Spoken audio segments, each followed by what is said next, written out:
Welcome back to the deep dive. We have just finished pouring through a really fascinating stack of sources. Everything from historical documents, treaty information, to modern travel guides. Yeah, and community notes, too. All focused on one pretty unique destination. We're pointing our focus way up north to the northernmost part of Wisconsin and plunging right into the cold waters of Lake Superior. To really unpack the history and, I guess, the identity of Madeline Island. Exactly. Now, if you've heard of this place, you probably know its modern claim to fame, right? The moment you step off the ferry, you're instantly on island time. Right. But our sources, they reveal that this island has been anything but relaxed for the last, 400 years? Oh, absolutely. It's a place of massive, turbulent historical shifts. And that turbulence, it seems to stem from one critical geographical fact that just defines its entire existence. It does. Madeline Island is the largest of the 22 Apostle Islands in Lake Superior. But here's the kicker. While the other 21 islands are pretty much protected within the Apostle Islands National Lakeshore, Madeline Island is the only one open to commercial development. The only one. The only one. Private ownership, year-round life, cars, their works. That commercial exception, that changes everything. So Right. our mission today is to understand how this 14-mile-long island manages this constant tension. Yeah, a tension between its ancient roots as a spiritual center for the Chippewa people Its history under 3 different flags. and its present-day identity as this thriving, developed Midwest vacation hub. It really is a study in contrast. It is. We're going to see how the wealth generated right here helped build one of America's greatest real estate empires. Wow. How Native American resilience ensured its continued presence, and how modern islanders literally drive across a frozen lake to, live their daily lives. Okay, let's unpack all this complexity. First, let's get oriented. Good idea. For those of you who aren't familiar with the Apostle Islands, we're talking about Ashland County, Wisconsin. The island's main hub is the community of La Pointe. Right. Nestled on the southwestern tip. The island itself is about 14 miles long, 3 miles wide. So not tiny. Not at all. It hosts La Pointe and then these smaller historical communities like Middleport and Old Fort. And there's another layer of complexity here. Catches. There's a small, about 195-acre exclave of the Bad River Indian Reservation on the eastern end. Which really underscores that enduring connection to its original inhabitants. Exactly. But the geography only tells half the story. The rest is all about the climate. Specifically how you get there. Right.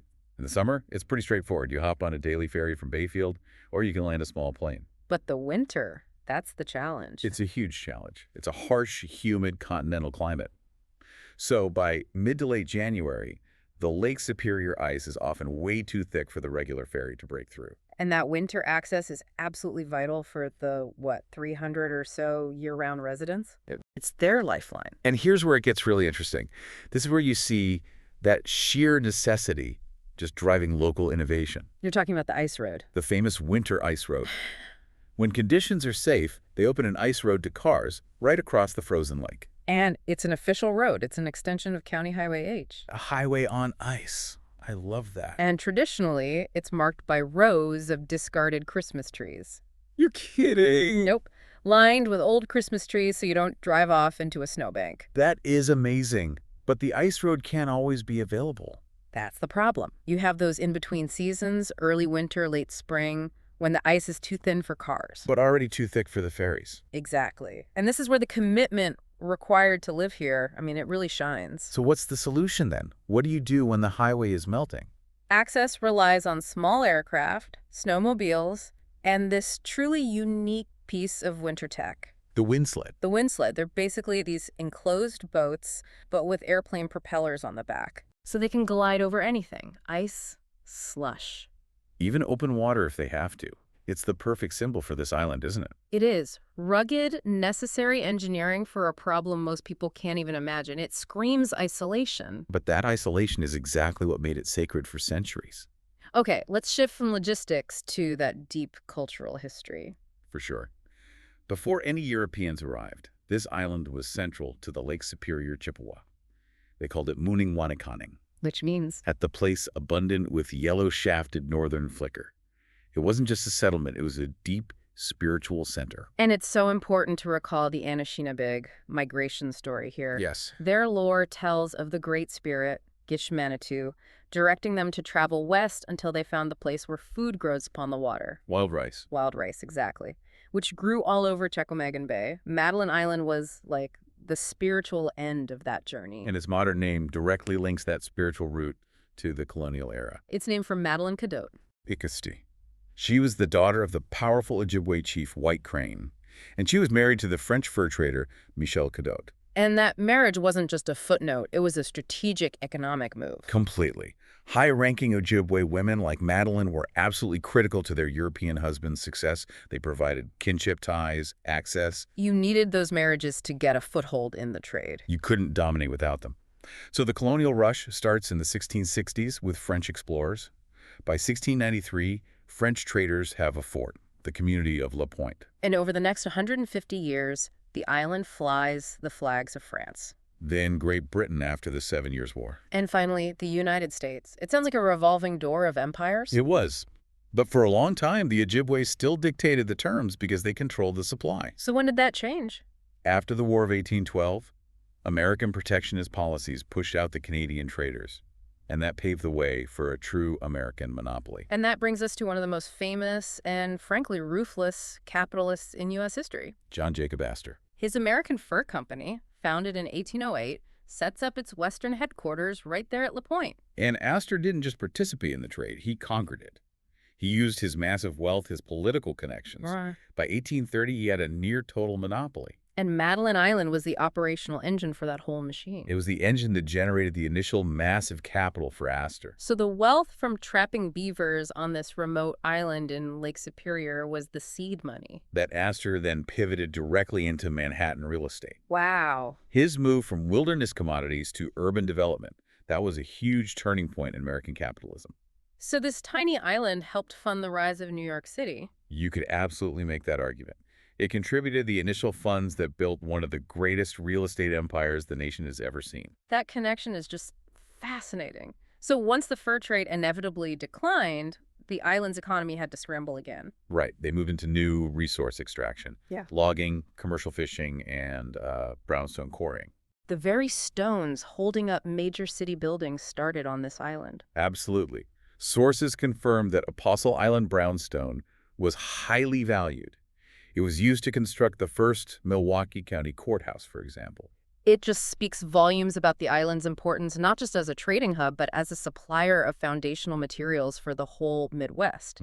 Now, we've tracked 200 years of colonial shifts, but we have to circle back to the Native American community, their enduring presence during all of this. We have to. And we have to acknowledge the incredible resilience of leaders like Kishwaukee or Chief Buffalo. Right.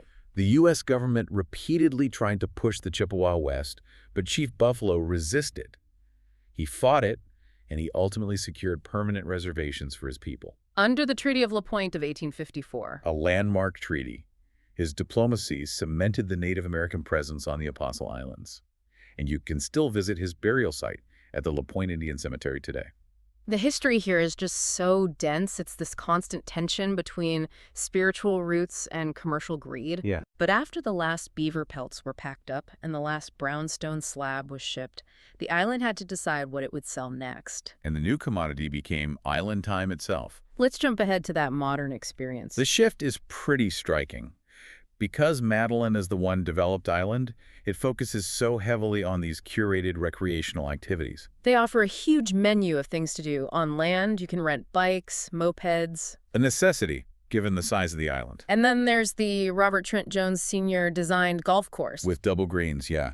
That is a luxury experience on a small northern lake island. And you contrast that manufactured excellence with the wild nature that's right next to it. Kayaking, canoeing. Exploring these rugged underwater caves and hollows along the cliff faces. But a critical note for anyone thinking of jumping into Lake Superior? It is cold. Famously cold. The sheltered bays can get up to maybe 70 degrees Fahrenheit on the surface in summer. But offshore, it's still hovering around 50 degrees. Yeah. It's a constant reminder you're on one of the largest, coldest bodies of fresh water on Earth. And the island does a good job of balancing that development with preservation through its park system. Yeah, Big Bay State Park is the centerpiece. 2,350 acres, 60 campsites. And they call it Eagle's Nest.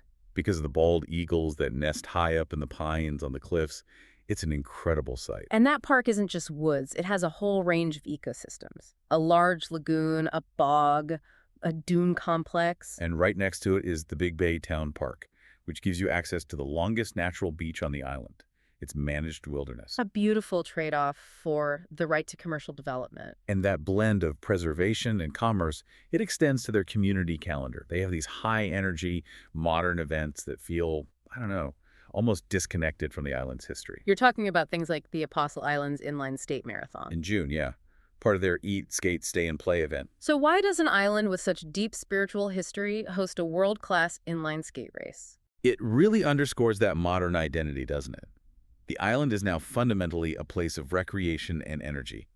It has to bring in tourism dollars. And their 4th of July celebration sources describe it as one of the top P10 small-town celebrations in the country, Suggesting a massive seasonal population spike. And for the runners out there, there's the Madeline Island Marathon and half marathon every May.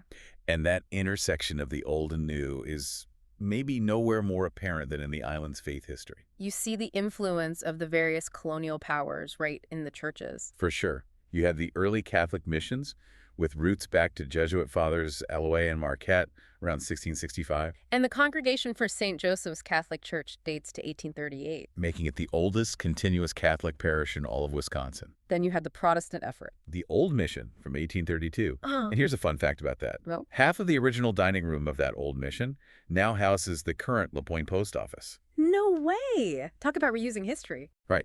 And today, St. John's United Church of Christ, built in 1925, is the only active Protestant church on the island. And the cultural memories preserved outside the church walls, too. At the Ojibwe National Prayer Pole and Memorial Park, sacred trees around a pond. Very powerful place. And you can find a plaque for Michel Cadoc's original fur trading post from 1792. It's this palpable sense of history, combined with the island's spiritual gravity, that just keeps fueling the regional imagination. I found the discussion around the local legends really evocative. The mystique around the La Pointe Indian Cemetery. Chief Buffalo's resting place. It's led to these persistent rumors of paranormal activity, of Ojibwe spirits across the whole Bay region. Exactly. It's not just a beautiful place, it's a culturally resonant place. And that depth has fueled modern culture. It's the setting for novels, like Moon over Madeline Island. And it was even featured in a song by Owl City from their album Cinematic. The island has this magnetic pull that stretches far beyond its physical borders. So what does this all mean for you? Madeline Island is a place that's fundamentally defined by its contrasts. It's the largest Apostle Island, yet it's the only one open to development. It was an ancient spiritual center, yet today it's a modern playground. Where you can rent a moped and play on a world-class golf course. Right. We've tracked its crucial role in the North American economy. Sean Jacob Astor's monopoly, creating wealth that built American cities. And we've seen the sheer determination of the year-round residents, symbolized by the ice road and the wind sled. It's a place where every acre holds a conflict between preservation and commerce. So if this deep dive encourages you to visit, we hope you look past that island time slogan. And appreciate the rich, turbulent history that made that relaxation possible. Yeah. And before we wrap up, consider this final provocative thought. We noted that despite the island's strong Catholic missionary history, St. Joseph's Catholic Church closes entirely during the winter. Okay. In contrast, most of the year-round residents are enrolled at St. John's UCC, the Protestant church. So considering the extreme climate and the seasonal flight of tourists, how does that dramatic seasonal shift from summer commerce back to this small, permanent community redefine the island's core spiritual and cultural center every single time the ice road opens? Can the permanent community ever truly reclaim island time from the tourism machine, or is this developed, exploited dual nature now permanent? Something to think about.